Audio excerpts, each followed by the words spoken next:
오늘 우리에게 주신 하나님의 말씀 보도록 하겠습니다.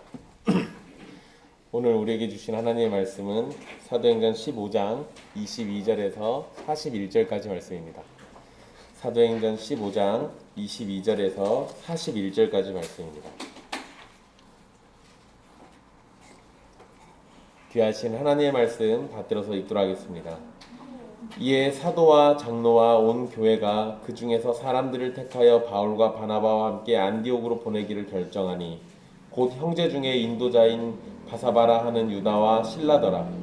그 편에 편지를 붙여 이르되 사도와 장로된 형제들은 안디옥과 수리아와 길리기아에 있는 이방인 형제들에게 문안하노라.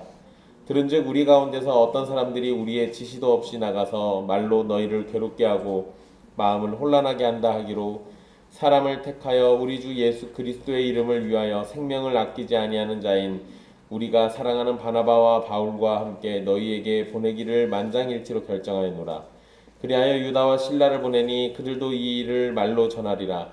성령과 우리는 이 요긴한 것들 외에는 아무 짐도 너희에게 지우지 아니하는 것이 옳은 줄 알았노니 우상의 제물과 피와 목매어 죽인 것과 음행을 멀리할지니라. 이에 스스로 삼가면 잘되리라. 평안함을 원하노라 하였더라. 그들이 작별하고 안디옥에 내려가 무리를 모은 후에 편지를 전하니 읽고 그 위로한 말을 기뻐하더라. 유다와 실라도 선지자라 여러 말로 형제를 권면하여 굳게 하고 얼마 있다가 평안히 가라는 전송을 형제들에게 받고 자기를 보내던 사람들에게로 돌아가되 바울과 바나바는 안디옥에서 유하며 수다한 다른 사람들과 함께 주의 말씀을 가르치며 전파하니라. 며칠 후에 바울이 바나바더러 말하되 우리가 주의 말씀을 전한 각 성으로 다시 가서 형제들이 어떠한가 방문하자 하고 바나바는 마가라 하는 요한도 데리고 가고자 하나 바울은 밤빌리아에서 자기들을 떠나 함께 일하러 가지 아니한 자를 데리고 가는 것이 옳지 않다 하여 서로 심히 다투어 피차 갈라서니 바나바는 마가를 데리고 배 타고 구브로로 가고 바울은 실라를 택한 후에 형제들에게 주의 은혜에 부탁함을 받고 떠나 수리아와 길리기아로 다니며 교회들을 경고하게 하니라. 아멘. 이 말씀은 살아계신 하나님의 말씀입니다.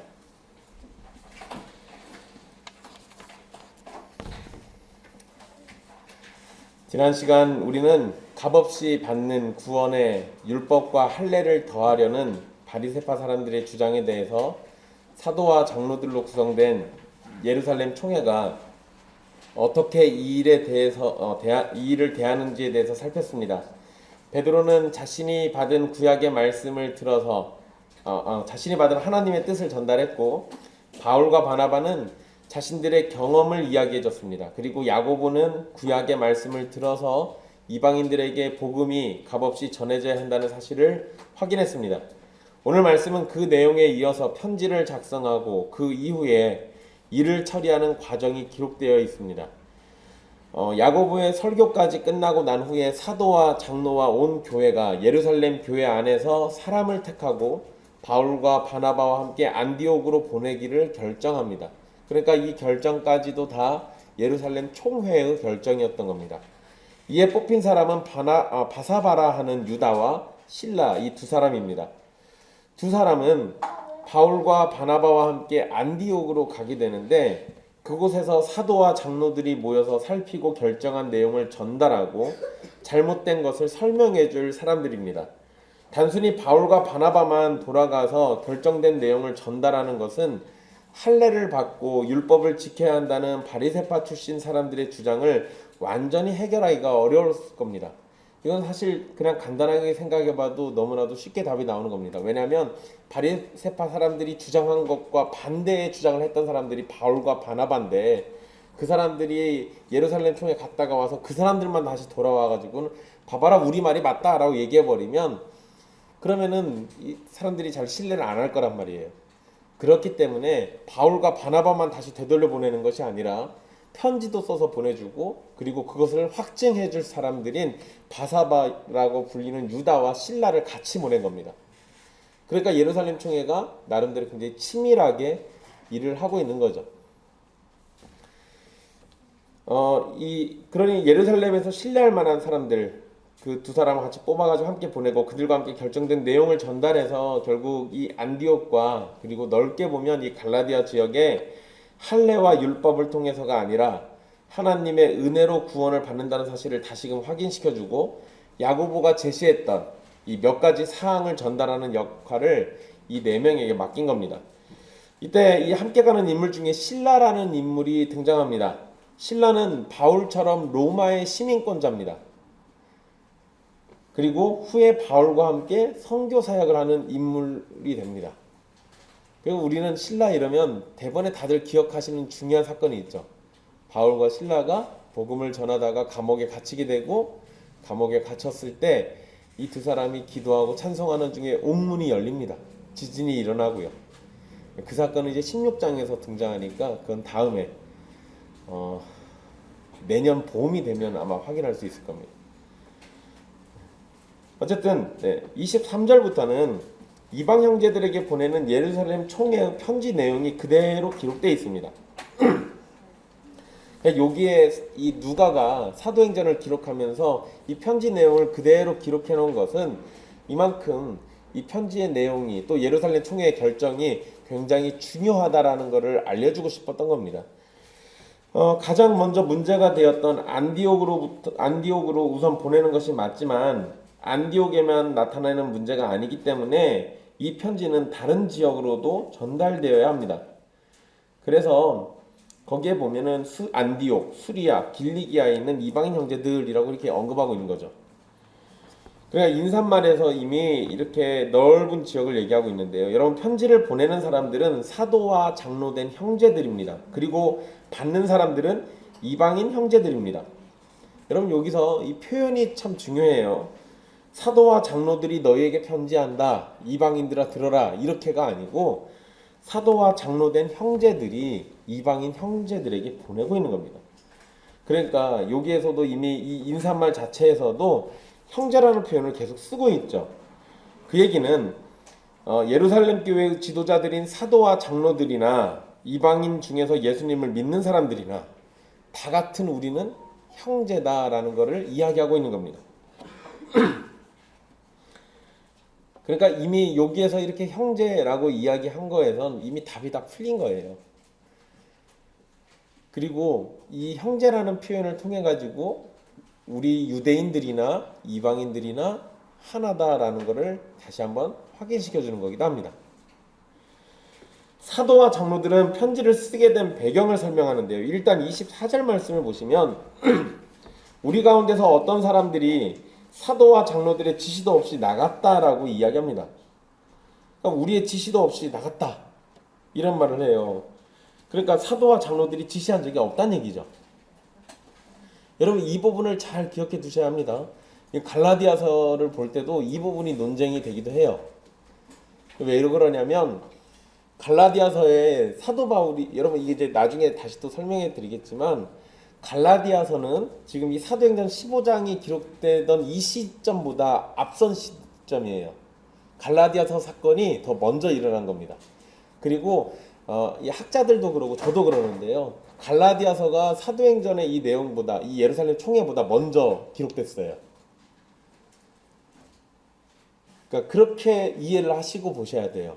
그런데 이제 사람들이 요거를 혼동합니다. 그래서 갈라디아서 2장에 나와 있는 안디옥에서 음식 먹다 도망간 사건하고 이 사도행전 사건하고를 같은 걸로 놓고 이해하는 사람들이 있습니다. 근데 이러면은 시간이 서로 안 맞아요.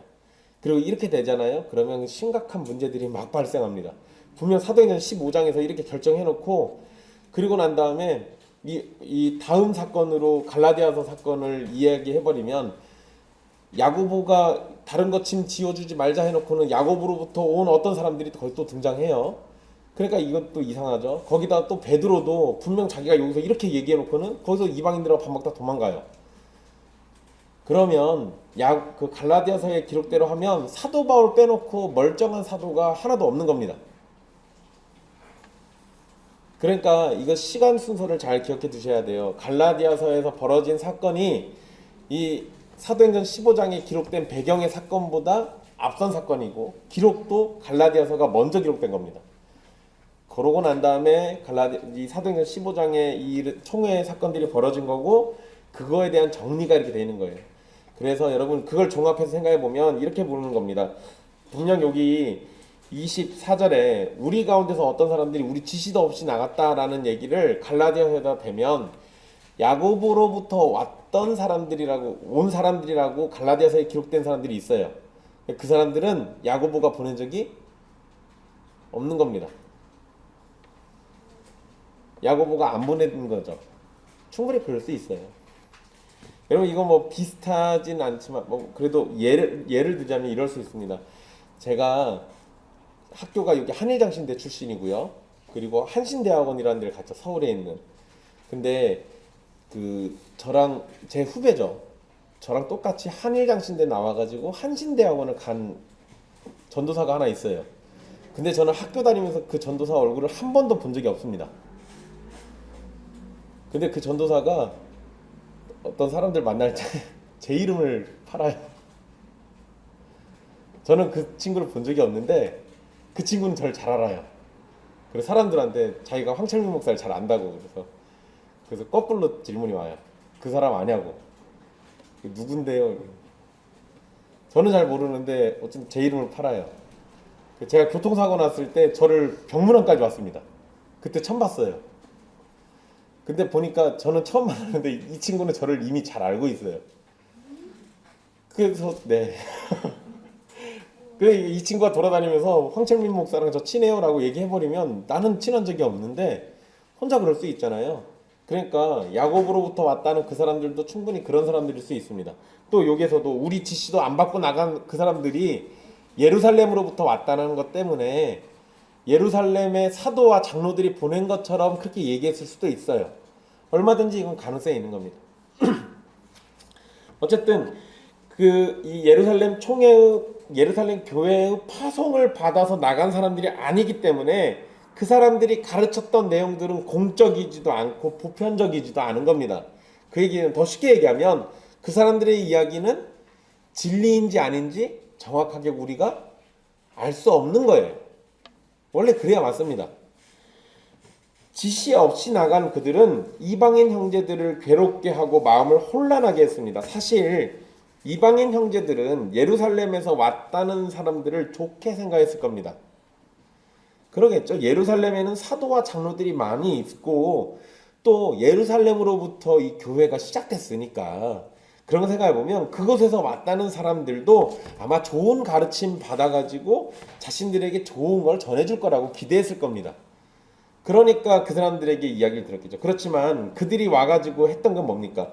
율법을 지켜야 구원받는다는 가르침으로 이방인 형제들을 큰 혼란에 빠지게 만들었어요. 게다가 괴롭게도 만들었습니다. 우리는 이러한 점을 조심해야 하는데요. 우리 외적으로 보이는 것들로 판단할 때가 많이 있습니다. 이런 일들이 굉장히 많아요. 그러잖아요. 예루살렘 교회가 중요한 교회인 것은 분명하지만 그곳에서 왔다고 항상 진리를 말할 수는 없는 겁니다. 사도나 천사라도 전해주는 내용이 과연 그러한지 성경을 살피고 가르침을 깊이 생각해 봐야 하거든요. 우리도 신학 박사, 큰 교회 목사, 외국에서 유학한 사람 이러면 그들의 외적인 것들로 인해서 그들이 하는 말이 옳을 것이다. 그들은 또 뛰어날 것이다 라고 판단하는 이 어리숙함이 우리에게 있습니다. 이건 제가 그렇게 해봐서 잘 알아요. 제가 신학을 공부하기 시작하면서 박사라는 박사들은 다 좋아했습니다. 그래도 신학 박사님인데 뭐 배울 게 있겠거니 하고 지내보니까 그게 아니었어요. 일단 또 큰 교회 목사들은 또 다 좋아했죠. 큰 교회니까 뭔가 있겠거니 하고. 근데 또 제가 그래서 잘 압니다. 외국에서 유학하고 왔으니까 뭘 많이 알겠거니 생각했는데 막상 뚜껑을 까보면 아무것도 없어요. 이게 정말 슬픈 얘기죠. 제가 예전에 있던 교회에서 목사님을 쫓아내고 새로운 목사님을 모시는데 조건이 그거였습니다. 설교 잘하는 목사, 박사학위가 있는 목사. 그래서 박사학위가 있고 설교학으로 박사를 딴 목사를 데려왔어요. 근데 그분이 설교 때마다 유명 목사들의 책에 나온 내용을 그대로 베껴가지고 설교를 하세요. 의미가 없잖아요. 그러면 이거 사실 되게 슬픈 일이거든요. 외적인 것들, 배경 이런 것들을 가지고 사람들을 판단하고 또 그 사람들이 하는 말이 옳을 것이다라고 생각하고 이런 잘못을 범하시면 안 됩니다. 사실 우리에게는 판단의 기준이라는 게 하나 있죠. 가장 확실한 성경 말씀. 그러니까 누가 와서 무슨 이야기를 하든 그 말씀이 과연 그러한지 살피고 고민하는 것이 우리에게 필요합니다.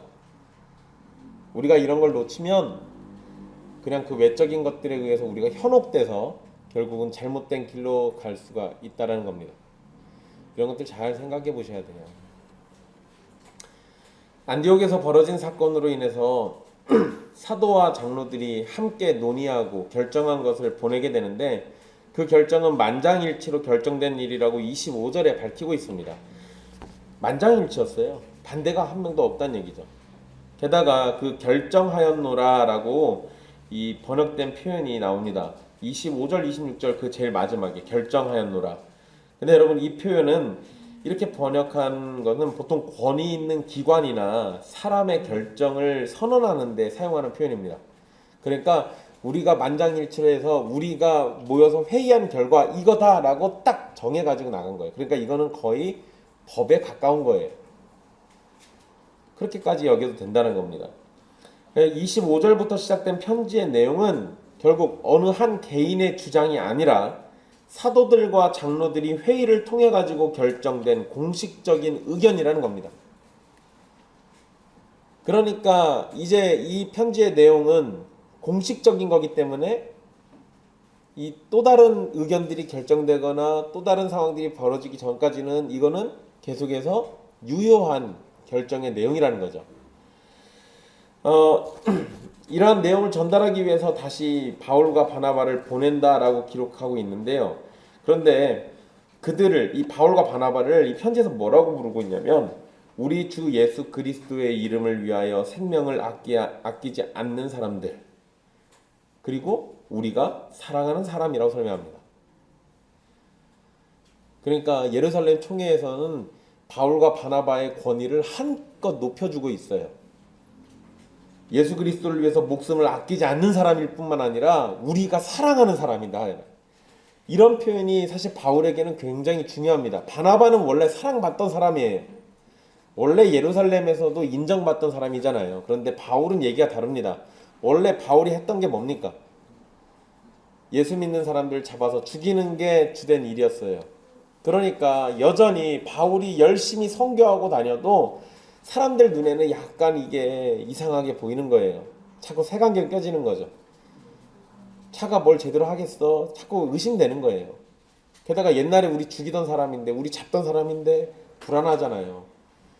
게다가 바울을 사도라고 부르고는 있긴 하지만 사도의 조건에는 예수님이 이 땅에 오셔가지고 활동하실 때로부터 부활하셔서 승천하실 때까지 계속 같이 있었던 사람들, 예수님을 직접 본 사람, 이런 조건을 내걸었었는데 바울은 예수님을 직접 본 일이 없어요. 자기들 기준에는 물론 다메섹 도상에서 예수님이 환상 가운데 나타나셨죠. 그래서 계시를 했습니다. 그러니까 그렇게 치면 바울은 보긴 봤어요. 그런데 사람들 눈엔 그걸 인정하고 싶지 않은 겁니다. 그러니까 그런 상황에서 우리가 사랑하는 사람이라고까지 표현해 주는 건 바울에게는 사실 굉장히 큰 힘이 되는 겁니다. 그리고 여러분 이런 표현을 놓고 보면은요, 바울이나 베드로나 야고보는 서로 적대 관계가 아니라 친밀한 사랑하는 한 형제의 관계를 가지고 있다라는 거. 이런 부분들도 잘 기억해 두십시오. 여러분 한동안 바울이 쓴 편지들과 특히 로마서나 갈라디아서와 야고보가 쓴 야고보서는 서로 대립된다라고 생각했던 적이 있습니다. 왜냐면 야고보서에 우리 야고보서 설교 들었잖아요. 근데 여러분 야고보서 설교의 내용들 다시 잘 생각해 보시면 우리가 어떤 행위를 하는 거에 대한 얘기를 자주 합니다. 야고보서 그 얘기 굉장히 많이 해요. 왜 그러냐면 전제가 그거죠. 행함 없는 믿음은 죽은 믿음이기 때문에 그랬던 겁니다. 그런데 사람들은 믿음을 볼까요? 행함을 볼까요? 행함에 집중하게 돼요. 야고보가 얘기하고 싶었던 거는 믿는다고 말하면서도 행함이 없는 건 다 가짜다라는 거예요. 그러니까 진짜 신자라면 행함이 드러나야 한다라는 건데 또 사람들은 거기에서 믿음에 의한 행함이 아니라 그냥 행함에만 집중을 해요. 그러니까 야고보서를 오해합니다. 거기다가 로마서나 갈라디아서는 뭐라고 얘기합니까? 오직 믿음이라는 얘기를 자꾸 해요. 율법의 행함이 아니라 믿음이다 이러니까 사람들이 이제 거기서 뭐만 생각합니까? 행함은 내다 버리고 믿음으로만 구원받는다 얘기해요. 틀린 말이 아니죠. 그런데 믿음으로만 구원받았으니까 이후에도 뭐만 하면 돼요? 믿기만 하면 된다고 생각하는 거예요.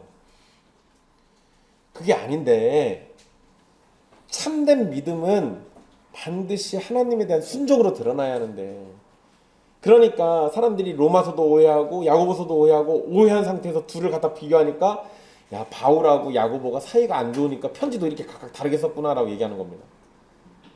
말이 되는 소리를 해야죠. 그러지 않아요. 사이가 안 좋은 게 아니라 우리가 안 좋다고 믿고 싶은 거겠죠. 야고보랑 바울은 굉장히 친합니다. 오해들 하시면 안 돼요. 어쨌든 우리가 사랑하는 사람이라고까지 하면서 힘을 실어줍니다. 예루살렘 총회는 바울과 바나바를 예수님의 귀한 일꾼으로 여기고 있고 자신들도 사랑하는 사람이라 설명하면서 바울과 바나바가 예수 그리스도와 교회를 참되게 섬기는 존재라는 걸 지금 밝혀주고 있는 겁니다. 그리고 예루살렘 총회가 바울과 바나바를 사랑한다고 말한 것은 그들이 주 예수 그리스도의 이름을 위하여 생명을 아끼지 아니하는 자들이기 때문에 그러잖아요. 여러분, 교회가 어떤 모습을 사랑해야 하는지를 분명히 보여주는 말씀입니다. 교회는 누구를 사랑해야 합니까? 헌금 많이 내는 사람이요? 그 헌금을 많이 내는 사람이 예수 그리스도를 사랑하는 마음으로 자신의 목숨도 아끼지 않는 그 마음 때문에 가진 헌금을 많이 냈다면 그러면 사랑받을 만하죠. 그게 아니면 여러분, 저나 여러분도 주님을 위해서 목숨을 아끼지 않는 사람을 사랑해야 합니다. 또 달리 얘기하면 저나 여러분도 주님을 위해서 목숨을 아끼지 않는 사람이 되어야 하죠.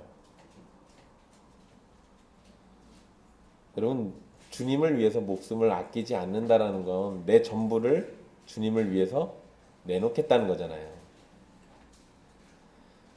예수님을 믿는다라고 할 때는 그렇게 믿는 겁니다. 아이 주님, 저 그래도 이 정도는 좀 제가 갖고 나머지만 가져가십시오, 이런 거 없어요.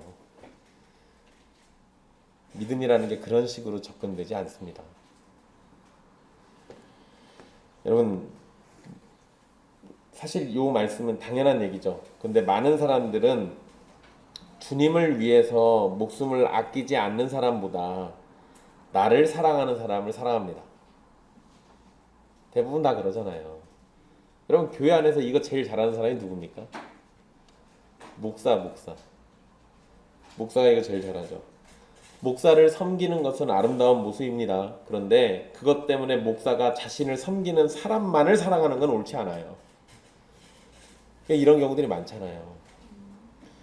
예수님을 위해서 자기 목숨을 아끼지 않는 사람은 옛날이나 지금이나 교회의 사랑을 받을 만한 존재들입니다. 그런 성도와 그런 성도를 사랑하는 교회를 꿈꾸고 바라는 것이 우리에게 필요할 겁니다. 근데 여러분, 사람인지라 아무래도 자기한테 잘하면 좀 더 신경 쓰이지 않겠어요? 그러잖아요. 제가 편견 없이, 차별 없이, 편애 없이 여러분들을 다 사랑해야 맞는데 그 목사가 어떻게 그렇게 하겠어요? 그거 하나님만 가능하시지. 그래서 제가 여러분들 눈에는 좀 뭐가 못마땅하게 보일 수도 있어요. 그건 제가 사람이니까 그런 겁니다. 그래도 한껏 저를 잘 섬기는 사람만 사랑하지는 않겠습니다. 그러니까 제가 명절 때 선물 줘도 사랑하는 사람만 주지 않고 다 주잖아요. 저 나름대로 노력하는 거예요. 왜 여러분, 제가 저한테 명절 때 선물 갖고 오는 것도 제가 못하게 했잖아요. 전 교인 다 줄 거 아니면 아무도 주지 말라고. 그래서 그랬던 겁니다. 왜 그게 우리가 자칫 잘못하면요, 나는 선의로, 난 좋은 마음으로 한 거지만 그것 때문에 교회에 균열이 갈 수도 있어요. 그러니까 이런 것들 생각해 보면 우리가 교회 안에서 사랑한다라고 할 때는 주님을 사랑하는 마음으로 내 목숨을 내던지는 그러한 자세로 모든 주님의 백성들 다 같이 사랑해야 하는 거예요. 그런 게 우리에게 필요한 겁니다. 물론 갈라디아서에 가보면 말씀을 가르치는 자를 배나 존경하고 배나 섬기라는 얘기 나옵니다. 모두 사랑하더라도 그 부분에 대해서는 좀 더 관심을 가지라고 이야기하고 있는 거죠.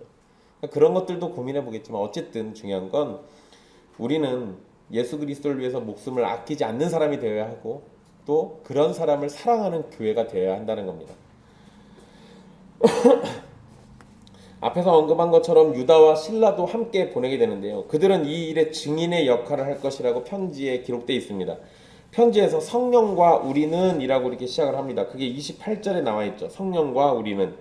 근데 여러분 이렇게 표현하고 있는데 일단 보시면 이방인 형제들에게 보낸 편지의 내용은 누가 결정한 겁니까?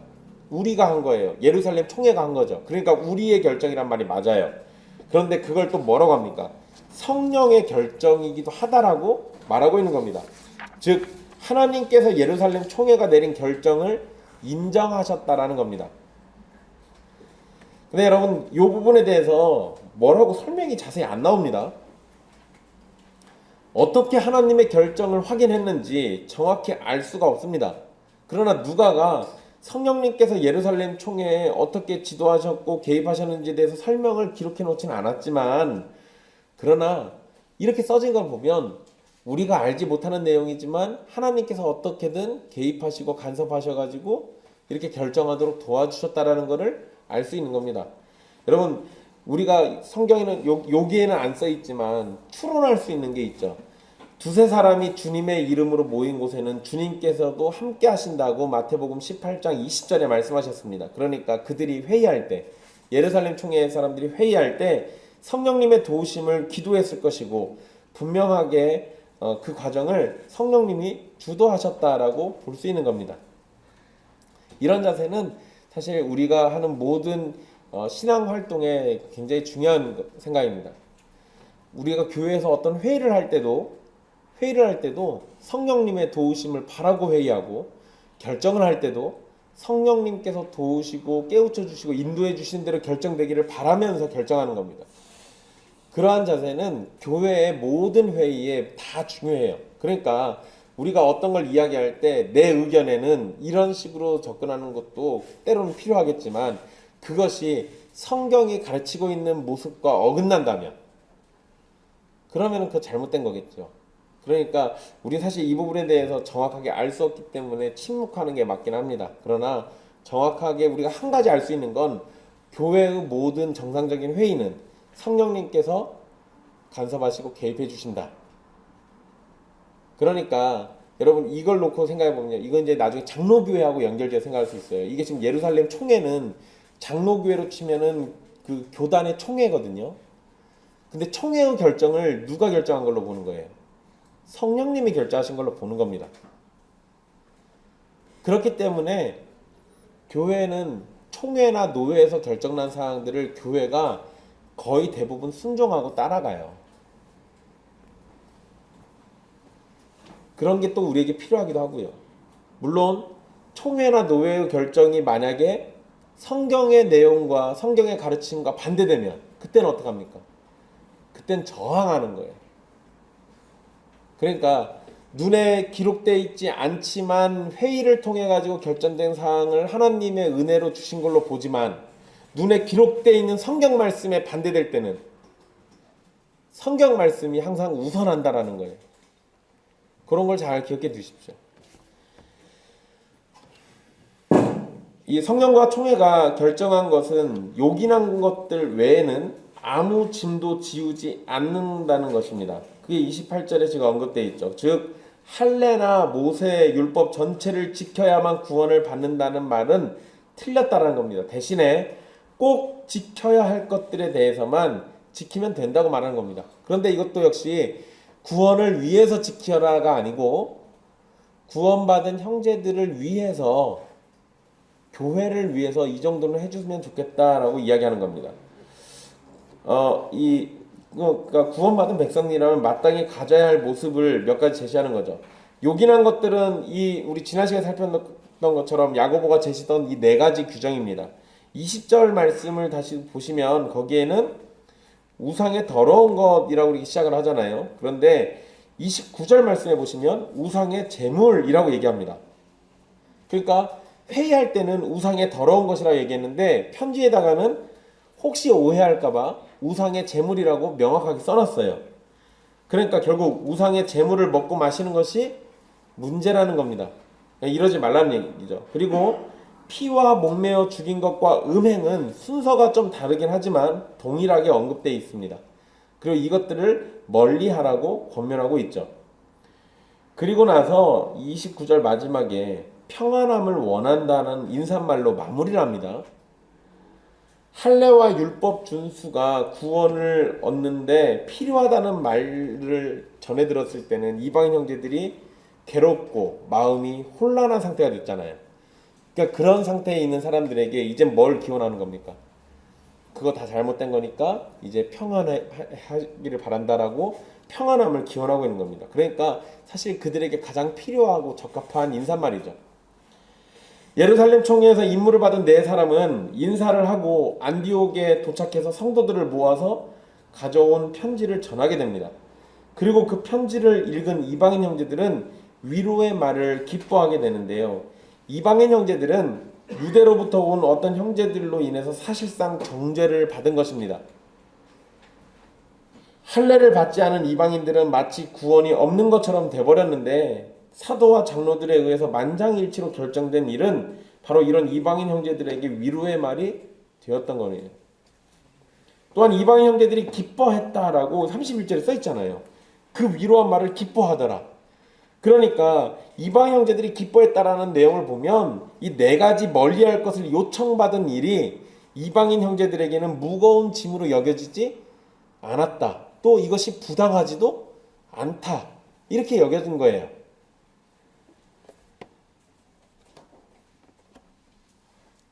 이제 32절 말씀을 보시면 유다와 실라에 대해서도 부연 설명을 합니다. 그들을 선지자라고 부르고 있고요. 그래서 이들은 선지자의 역할처럼 여러 말로 형제들을 권면하고 굳게 하는 일을 했습니다. 특히 예루살렘 교회로부터 온 선지자인 두 사람의 존재는 이방인 형제들이 받은 복음의 말씀이 예루살렘과 다르지 않다는 점과 자신들이 은혜로 받은 구원이 유대인들과 다르지 않다는 점을 더욱 분명히 확인할 수 있도록 도왔을 겁니다. 그리고 맡겨진 임무를 수행한 유다와 실라는 얼마의 시간 동안 있다가 다시 예루살렘으로 돌아가게 됩니다. 이때 평안히 가라는 인사말을 받으면서 떠나게 되죠. 결국 이러한 인사는 이방인 신자와 유대인 신자 사이에 화평이 생겨난 상황임을 확실하게 드러내는 겁니다. 이 이후에 이제 바울과 바나바는 계속해서 안디옥에 남아가지고 사역을 하게 됩니다. 그런데 여러분 35절의 표현을 보면 두 사람만 안디옥에서 사역한 것이 아니라 다른 많은 사람과 함께 말씀을 가르치며 목회와 전도의 사역을 했음을 알 수 있습니다. 확실히 안디옥 교회는 문제를 해결하고 교회의 역할을 감당할 수 있는 상황으로 돌아갔던 겁니다. 여러분 여기에서요 그냥 눈에 보이니까 설명 간단하게 드리고 갈게요. 34절 여러분들 성경에도 다 없음으로 나오죠. 우리 성경이 너무 싼 거라서 이게 없나 봐요. 여러분 그런 건 아니고요. 아마 어떤 성경은 밑에 보면 34절에 어떤 사본은 해가지고 이렇게 써있는 거 있을 겁니다. 그래서 거기 보면 신라는 그들과 함께 유하기를 작정하고 라는 말이 있대요. 여러분 저게 없음이라고 표현된 이유는 성경 사본이 여러 개가 있어요. 원본이 있고 처음에 사도가 쓴 원본이 있을 테고 그걸 나중에 베껴 쓴 사본이 여러 개가 있습니다. 그런데 그 여러 개의 사본들 중에 후대 우리하고 가까운 그러니까 시대가 좀 많이 처음 기록됐을 때보다 한참 뒤에 기록된 사본에는 저게 다 있어요. 근데 옛날 사본을 찾아보니까 이게 없습니다. 그러면 여러분 어떤 게 맞아요? 있는 게 맞아요? 없는 게 맞아요? 없는 게 맞아요. 옛날 사본일수록 원본에 더 가까운 거잖아요. 후대 사본 더 뒤에 올수록 거기에 누가 첨가했거나 아니면은 내용이 약간씩 차이가 나거나 이럴 가능성이 높아집니다.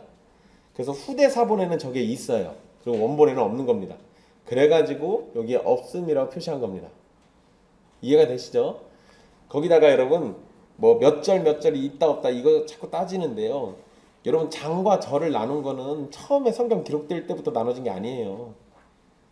한참 뒤에 인쇄업자가 인쇄해야겠는데 이게 불편하니까 필요해가지고 이렇게 나눠놓은 거예요. 그런 거 생각하면 굳이 요게 없습니다 있다 이거 가지고 그렇게 싸울 일이 아닙니다. 그리고 요 내용 여러분 저 내용이 없으면 성경의 진리를 우리가 깨우치지 못합니까? 그것도 아니죠.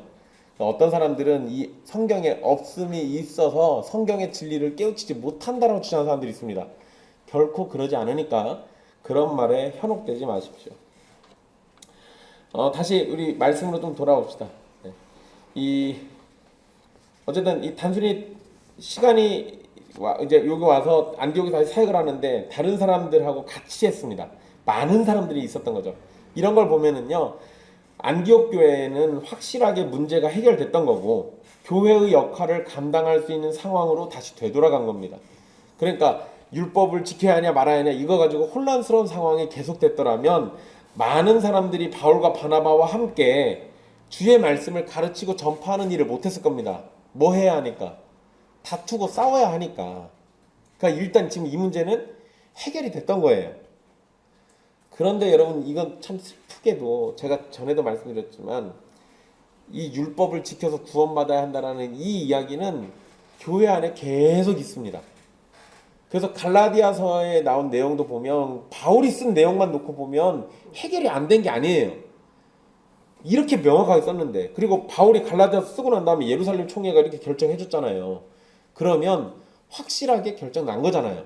그런데 이후에 이 당시에 있었던 사람들은 다 결정되고 깨우쳤을지 모르지만 또 이후에 또 들어온 예수 믿는 사람들이 신자들이 새 신자들이 있을 거 아니에요. 이 사람들이 들어올 때마다 율법주의, 율법을 지켜서 구원받아야 한다는 건 계속 또 등장합니다. 그래서 결국에는 이것 때문에 많은 교회들이 문을 닫게 돼요. 이게 우리에게 알려주는 게 뭐냐면 우리가 한번 진리를 깨달았다고 해서 그걸로 완전 해결될 걸까요? 아니요. 그게 아니라 우리가 받은 진리를 어떻게 해야 돼요? 잘 전달해 줘야 돼요. 계속해서 가르쳐 줘야 하고 끊임없이. 여러분 어제 내가 생각한 것과 오늘 내가 생각한 것이 다를 수도 있잖아요. 그만큼 우리는 갈대처럼 흔들립니다. 이랬다 저랬다. 그 진리의 말씀을 내가 받았다고 해서 한결같이 그걸 부여잡고 있을까요? 아니요. 우리가 연약하기 때문에 또 이랬다 저랬다 할 수 있어요. 그렇기 때문에 복음의 말씀을 수시로 나에게 스스로에게도 증거하고 내 이웃들과 교회 안에서 그런 말씀들이 증거되도록 만들어줘야 하는 겁니다.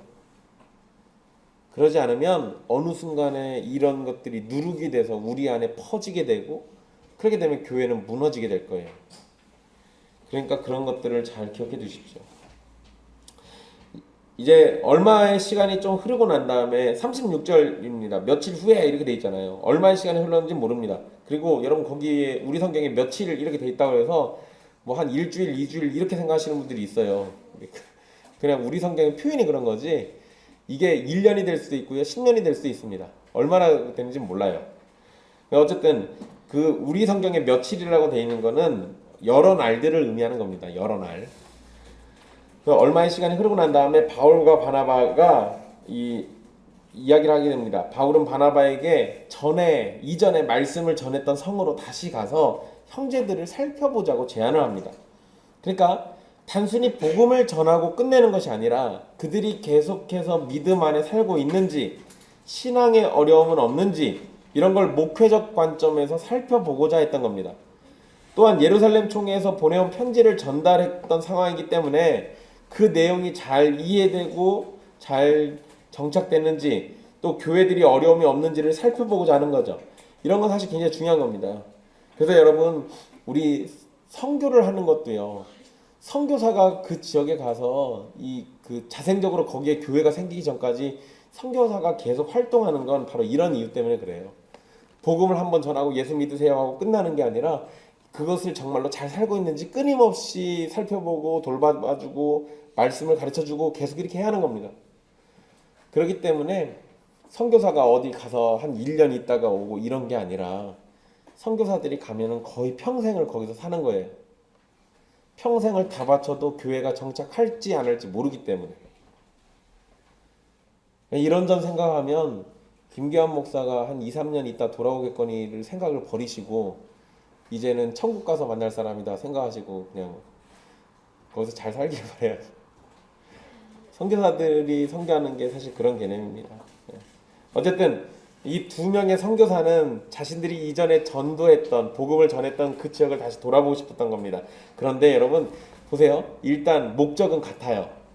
돌아보자 하고 좋다 한 겁니다. 그런데 37절에 문제가 생겨져. 바울의 제안에 바나바가 동의는 했는데 조건을 걸었어요. 전에 함께 선교 여행을 다녔던 마가 요한을 데리고 가자는 겁니다. 마가 요한은 바나바의 사촌이기도 합니다. 그리고 사도행전 13장 13절의 기록처럼 선교 도중에 바울과 바나바를 밤빌리아에서 떠나버린 사람이에요. 여기서 이 밤빌리아에서 떠나버렸다라는 건 뭐 사정이 있어서 떠났을 수도 있습니다. 그런데 바울이 이렇게 민감하게 반응 보이는 거 보면 마가 요한이 뭐 한 거예요? 도망간 거예요.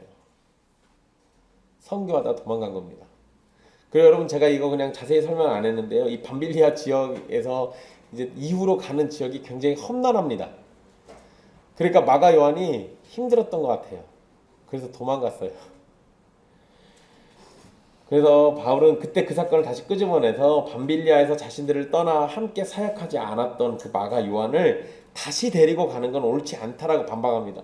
왜? 또 기껏 다니고 있는데 또 사고 쳐서 또 도망가 버리면 힘들지 않겠어요. 여러분 우리 함께 무슨 일 하자고 했는데 한 명씩 떠나면 어떻게 돼요? 남은 사람들 지칩니다. 굉장히 힘들어지죠. 그럼 마음에 상처도 될 거고요. 그러니까 사실 바울은 그런 일을 당하고 싶지 않았던 것 같아요. 바나바는 마가에게 다시 기회를 줘야 한다고 생각을 했던 것으로 보입니다. 결국 바울과 바나바가 다투게 되는데 성경에 뭐라고 표현합니까? 39절에 서로 심히 다투어라고 되어 있습니다. 그러면 싸워도 어떻게 싸웠다는 얘기예요? 심히 싸웠다는 얘기죠. 크게 싸운 거예요.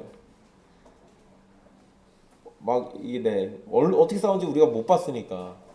우리 기준으로 치면은 일단 언성 높아져 가면서 막 앉아있던 의자 막 던지고 막 이랬을 설마 그랬겠어요?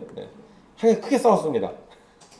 그게 얼마나 크게 싸웠는지 두 사람은 굉장히 친밀한 관계인데 결국은 둘이 갈라서게 됩니다.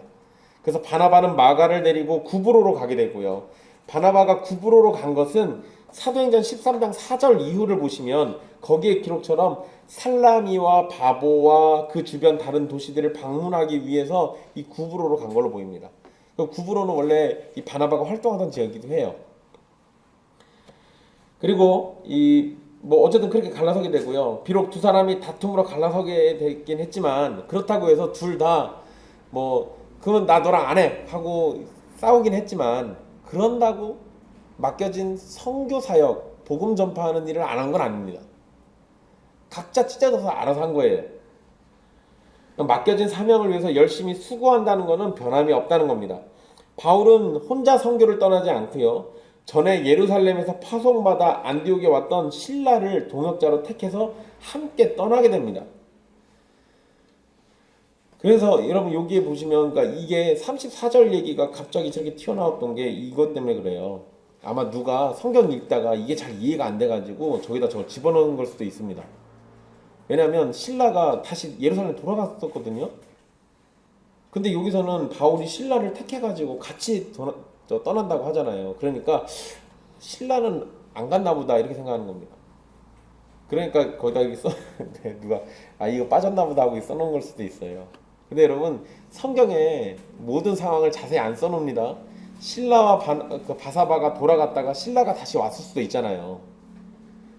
그럼 문제가 안 되는 거죠. 아니면 바울이 바나바하고 싸우고 헤어져가지고 속상한 심정 가운데 도움을 예루살렘 교회에 요청했을 수도 있잖아요. 그때 보니까 그 신라라는 그분 참 괜찮은 분 같은데 같이 선교 나가게 좀 보내주십시오 해가지고 다시 이렇게 왔을 수도 있잖아요. 그러니까 예, 오해하지 마십시오. 어쨌든 이 바울과 신라가 떠나게 되는 상황, 이제 같이 떠납니다. 그때 안디옥 교회 형제들이 주의 은혜에 부탁을 합니다. 이것은 두 사람이 선교 여행을 떠나는 것에 대해서 교회가 인정하고 지지해 줬다는 거예요. 바울과 신라가 떠나는데 그 안디옥에서 출발한 바울과 신라는요, 수리아와 길리기아로 여행을 다녔고 교회들을 견고하게 했다고 성경에 기록되어 있습니다. 여러분 뭐 여기 성경에 나오는 지명이 그 어떤 지역 이름이 나오는데 그 다 기억 못 하셔도 괜찮아요. 그냥 했던 일들만이라도 잘 기억하시면 됩니다. 지명은 나중에 지도 보시면 아 이런 게 여기 나오는구나 이렇게만 아셔도 돼요. 어쨌든 교회를 견고하게 했다라는 거 요게 중요하죠. 그것은 교회가 예수 그리스도에 대한 믿음과 헌신이 더욱 강해지도록 도왔다라는 것을 의미합니다. 그러니까 바울과 신라가 다니면서 사역을 잘했던 거겠죠.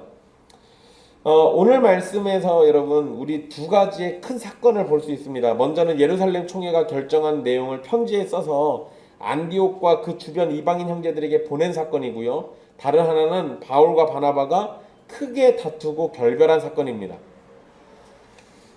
먼저 이 첫 번째 사건을 먼저 보면요. 예루살렘 총회가 결정한 거는 그 자체로 권위가 있습니다. 그런데 권위가 있으니까 그러면 그 이방인들에게 요청한 네 가지를 시대를 초월해서 여전히 우리에게까지 적용할 수 있는가? 이걸 생각해 봐야겠죠. 시대를 초월해가지고 여전히 우리에게 적용할 수 있는가? 여러분 만약에 이방인 형제들에게 보낸 네 가지 조건을요 우리에게 적용하면 우리 굉장히 심란해집니다. 일단 뭐 우린 음행 안 하니까 이거 빼고 음행도 우리도 죄니까 음행은 빼놓고 나머지 세 가지 놓고 보면요 우상에게 바친 제물 그러면 우리 제사밥 먹으면 안 돼요. 제사밥 먹으면 안 돼요. 이걸 그대로 적용하면 또 목매어 죽인 것, 피 이거 안 돼요. 근데 여러분 우리는 고기 예전에 개고기 잡으신 분들은 다 회개하셔야 돼요. 개 목매달아 죽이고 그랬으니까. 게다가 고기에 피를 빼고 먹어야 하는데 우리는 그렇게 먹습니까? 그렇게 안 빼고 먹죠. 그 우리 다 피 먹어요. 그렇게 되면 그러니까 이걸 갖다가 문자 그대로 적용하면 우리도 오늘날 우리가 지금 요거 때문에 여러 가지 어려움을 겪게 돼요. 생각해 볼 만한 문제죠. 물론 여러분 우상 숭배를 하는 거나 음행은 오늘날도 신자들이 피해야 할 죄악인 게 분명합니다. 그런데 우상에게 바쳐진 음식을 먹는 문제나 목매어 죽인 것이나 피가 오늘날 우리에게도 그렇게 해야 하는 것인가? 이거에 대해서 생각을 해봐야죠. 여러분 예루살렘 총회 결정을 제가 어떤 의도가 있어서 이렇게 했다고 말씀드렸는지 기억나십니까? 교회의 하나됨을 위한 결정이라고 말씀드렸습니다. 교회의 하나됨. 그러니까 이방인들이 잘못된 행동을 하는 것을 복음 안에서 조정해 주고요. 유대인들과 한 몸을 이루는데 장애물이 될 만한 행동이나 요소들을 제거하는 것이 핵심이었습니다. 그러니까 이걸 오해하면 안 돼요. 이거를 안 하면 신자가 아닌 것처럼 생각하면 안 된다고요. 이거를 제시했던 이유는 이것 때문에 교회가 쪼개지니까 하나 되는데 방해가 되니까 그래서 이렇게 했던 겁니다. 그래서 여러분 나중에 사도 바울이 자신이 쓴 서신에 보면 우상에게 바친 재물 아무것도 아니라고 자꾸 얘기하잖아요. 그렇게 얘기하는 이유가 바로 이런 데 있는 겁니다. 근데 만약에 여러분 이제 이거를 우리에게 적용하면 오늘날 우린 이걸 문자 그대로 적용하는 게 아니고 오늘날 우리가 교회의 하나됨을 이루는데 방해가 되는 것이 있다면 그러면 우리도 그러한 것들을 하나의 교회, 우주적 교회를 위해서 포기할 줄도 알아야 한다는 거예요. 우리가 규칙으로 세우거나 우리 생각에는 좋다고 생각되는 것들이 다른 사람들에게는 오히려 장애물이 될 수도 있다는 점을 생각해 봐야 합니다. 그게 그 사람들을 불편하게 만들 수도 있잖아요. 생각해 봐야죠. 사실 여러분 우리 이런 거 생각하시면 쉽습니다. 우리 진솔자매랑 예전에 몇 년 됐죠. 그때 아마 정화자매도 가고 강순환 성도님도 가고 막 그랬던 것 같은데 저쪽에 있는 어떤 합동측 교회 갔다가 놀래가지고 잠깐 앉아있다가 후딱 도망 나온 적이 있어요. 부흥회 가서 앉아있다가 시작부터 막 복음성가 부르니까 막 우리 막 불편해 죽 했고, 행복 부흥회인가 뭐 그랬어요. 제목도 미치겠는 거예요. 앉아있는 힘들어. 너무 힘들어요. 누가 제일 힘들어했냐면 진솔자매가 제일 힘들어하더라고요. 그래서 진솔자매가 힘들어하는 걸 보고 저도 힘들었어요. 근데 이게 우리 교회 예배에 익숙해지니까 복음성가 부르면서 막 분위기 띄우는 그런 예배 전의 모습이 익숙하지 않고, 설교 때 복 받는 얘기를 막 하는 것도 익숙치 않고, 그러니까 우리가 사실 너무 불편했어요. 근데 반대로도 생각해 볼 수 있잖아요. 이제 뭐 그게 옳은 모습이라고 얘기하는 게 아닙니다. 반대로요, 여러분. 일단 우리 교회 그때 그 교회는 막 예배 설교단 앞에 막 꽃바구니 보통 그거 다 하잖아요. 그죠? 장식 많이 하죠. 근데 우리 교회는 그게 하나도 없습니다. 근데 이런 장식이 우리는 하나도 없고 이게 옳다라고 우리는 생각하고 있지만, 그렇다고 해서 장식을 한 교회를 쳐다보면서 저 지옥 갈 자식들이라고 얘기해도 돼요? 그러면 안 되잖아요. 여러분, 사실 이게 강대상에다가 장식한 게 지옥 갈 만큼 심각한 범죄는 아닙니다. 잘 모르면 그럴 수도 있죠. 우리는 시편 찬송을 사용하고 있지만 시편 찬송 안 부른다고 해서 그 교회가 아니다라고 할 수 있어요? 그러면 안 되는 겁니다. 우리가 시편 찬송을 부르면서 유익을 누리기를 권면할 수는 있지만, 그것을 강제해가지고 형제를 괴롭게 만드는 상황이 벌어진다면 차라리 시편 찬송을 안 부르는 게 더 유익이 되기도 하는 겁니다. 우리는 권사가 없죠. 서리 집사도 없습니다. 그러한 직분 제도를 가전 교회를 만났다고 해서 또 그들에게 구원이 없다고 얘기할 수 있어요? 그것도 아니잖아요. 그러면 안 되는 겁니다. 우리는 우리의 규칙을 다른 이들에게 무거운 짐으로 만들 수 있다라는 걸 기억해야 돼요. 그러니까 그냥 우리에게는 이게 좋아요. 우리는 이게 좋을지 모르지만 그걸 다른 누군가에게 이야기할 때 강요해버리면 그게 그들에게는 짐이 된다고요. 그러면 안 된다라는 겁니다. 물론 여러분, 성경에 입각해서 직분제도를 세우고 지키려고 하는 것은 아름다운 일이고 바른 일입니다. 그러나 그러한 것을 잘 모른다고 해서 참교회가 아니다라고 얘기할 수는 없다는 거예요. 예루살렘 총회의 결정은 그런 무거운 짐을 서로에게 지도록 만들지 말고 하나의 교회를 위해서 함께 포기하고 함께 내려놓을 것을 위해서 수고해 줄 걸 요구했던 겁니다. 우리도 그런 자세가 필요한 거예요. 그렇다고 해서 이제 또 목사님 또 저렇게 얘기하시니까 이제 뭐 우리 교회도 조만간에 복음 성가도 부르고 강대상도 꾸미고 권사님도 한번 세우고 막 이러려나 보다. 그건 아니죠. 안 하던 건 안 할 건데요. 다른 사람들에게 그게 짐이 되게 하지 말라는 겁니다. 그럴 필요가 없잖아요. 우리도 마땅히 그런 모습들을 가져야 합니다. 짐 되게 하는 거, 그런 거 피해야죠. 먼저는 여러분 우리 교회 안에서 시작을 하십시오. 믿음이 연약한 자를 못마땅해 하거나 잘 모르는 사람이 어떤 실수를 한다고 해서 그걸로 정죄하거나 무시하거나 괴롭게 만드는 건 올바르지 않습니다. 그리고 이거는 가정에서도 또 이웃 교회 형제들을 향해서도 동일하게 확장할 수 있습니다. 기본적인 건 뭡니까? 사랑으로 대하라는 겁니다. 사랑으로. 여러분, 우리 그런 거 있잖아요. 잘 몰라가지고 그럴 수 있습니다. 그러면 그냥 사랑으로 대해주고 잘 넘겨주면 되는데, 그거 모른다고 해서 막 지옥 갈 사람처럼 대하거나 나랑 같이 못 살 사람처럼 대하거나 철천지 원수처럼 대하거나 그러면 안 되잖아요. 여러분, 사실 우리 가정에서도 그러는데요. 다툼이 나는 것들 잘 생각해 보십시오. 목숨 걸고 싸울 만한 거 가지고 다툽니까? 그러지 않아요. 우리 보통 다투는 것들이요, 사소한 거 가지고 다툽니다. 별것도 아닌 거 가지고 굉장히 크게 다툴 때가 많아요. 그 왜 그럴까요? 내 기준을 상대방에게 자꾸 적용해가지고 그래요. 상대방이 내 기준에 따라오길 바라니까 싸움이 나는 겁니다. 그런 걸로 굳이 싸울 이유가 없어요. 그런 걸로 다투시지 마시라는 겁니다. 그리고 여러분, 이제 바나바와 바울의 이야기를 한번 생각해 봅시다. 바울과 바나바 선교 여행을 다시 떠나려고 했을 때 그들은 단순히 믿지 않는 사람들 찾아가지고 복음을 전하는 일만 하려고 했던 건 아닙니다. 전에 방문한 교회로 가서 그들의 믿음을 살피고 말씀을 더 가르치려고 했습니다. 믿지 않는 자에게 예수님을 전하고 복음을 증거하는 것도 중요하지만 이미 믿은 성도들에게 계속해서 하나님의 말씀을 가르치는 것도 중요합니다.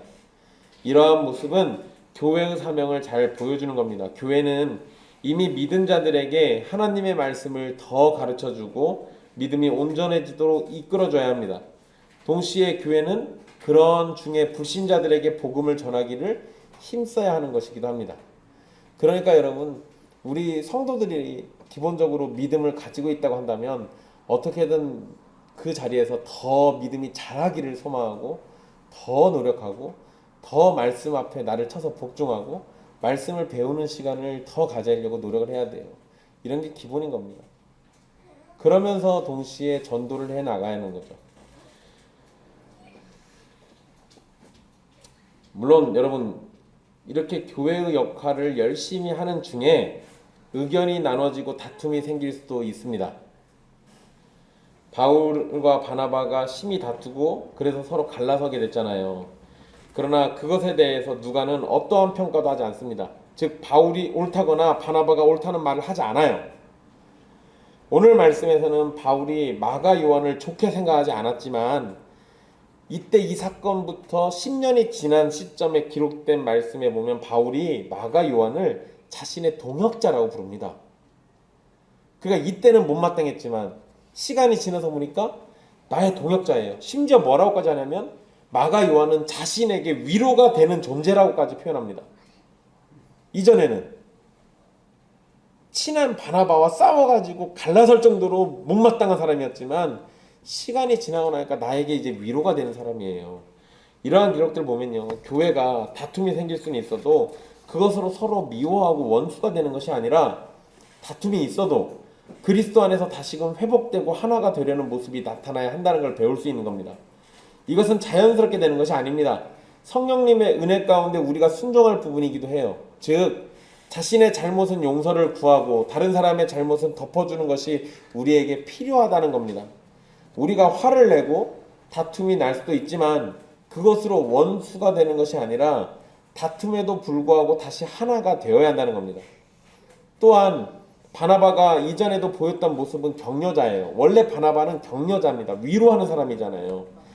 바나바는 비록 부족하더라도 마가에게서 훌륭한 사역자의 모습을 소망하고 기대했을 겁니다. 그러니까 지금은 부족하더라도 격려하고 위로해가지고 마가를 훌륭한 사역자가 되기를 바랬던 거예요. 그러니까 마가가 잘하도록 돕고자 했을 겁니다.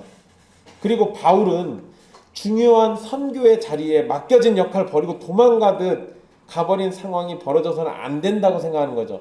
그런 사람은 사역을 하면 안 된다고 본 겁니다. 그런데 여러분, 두 사람의 생각은 어느 것도 잘못된 생각이 아닙니다. 둘 다 옳은 생각이고 받아들이지 못할 생각이 아니에요. 그렇지만 두 사람은 입장이 달랐기 때문에 결국 나눴던 겁니다. 바울과 바나바가 나뉘게 된 건 선과 악의 문제가 아니에요. 그렇기 때문에 둘의 모습은 우리에게도 모두 소중한 가르침이 됩니다. 사랑하는 형제 자매 여러분, 예루살렘 총회는 유대인 형제와 이방 형제가 진리 가운데 하나의 교회가 되기를 소망했습니다. 율법을 지켜야만 구원받는다는 거짓된 가르침을 무너뜨리면서 동시에 이방인 형제들에게 유대인 형제들과 하나됨을 위해서 지켜야 할 사항들을 요구했습니다. 우리 교회가 하나 되는데 방해가 되는 것이 있으면 그것이 무엇이든지 그리스도의 이름으로 물리쳐야 한다는 걸 기억하십시오. 형제에게 짐을 지우고 괴롭게 만드는 일은 만들지 않도록 항상 자신을 살피고 복음 안에서 더욱 굳게 서기를 소망하십시오. 그러나 우리는 하나의 교회로 살아가면서 다툼이란 것을 할 수 있는 연약한 존재라는 것도 기억해야 합니다. 여러분에게 부탁드리기는 성도 간에 사랑하시며 사시되 때로는 다툼이 나면 잘 싸우시고 잘 해결도 하십시오. 그냥 우리는 싸우기는 능한데 싸우는 건 진짜 잘하는데 해결은 정말 못합니다. 아예 안 하든지 구렁이가 담 넘어가듯이 얼렁뚱땅 하든지 아니면 누구한테 등 떠밀려 하든지. 근데 그러면 안 돼요. 잘 싸우시고 잘 해결도 하십시오. 우리 주님이 화평의 주님이시잖아요. 화평의 주님. 그러니까 화평의 주님이라는 걸 기억하면요, 우리도 화평을 위해서 힘써야 합니다. 주님이 이렇게 얘기하셨죠. 화평하게 하는 자는 복이 나니 그들이 하나님의 아들이라 일컬음을 받을 것이며. 여러분, 연약한 존재이기 때문에 우리 안에 다툼이 발생하게 되어 있습니다. 오히려 다툼이 없으면 뭔가 이상한 거예요. 다툼이 아예 없으면 뭔가 이상한 겁니다. 서로에게 관심이 없거나 아니면 어떠한 관계도 없으니까 다툼이 생기지 않는 걸 수도 있습니다. 애정이 없으면 다툼이라는 게 안 생겨요. 교회 안에서 다툼이 일어날 수 있으나 그것이 형제를 죽이는 것까지 되도록 두지 마십시오. 화평하게 하는 자가 받는 복을 기억하시고 우리를 구원하신 삼위 하나님이 화평의 하나님이심을 기억하셔서 우리를 부르신 그 은혜를 따라서 다툼 이후에 화평을 위해서도 힘쓰며 화평을 이루는 우리가 되기를 소망하십시오. 잘 싸우고 잘 해결하고 화평을 누리면서 주님을 위해서 목숨도 아끼지 않는 성도가 되시기를 간절히 바라겠습니다. 기도합니다.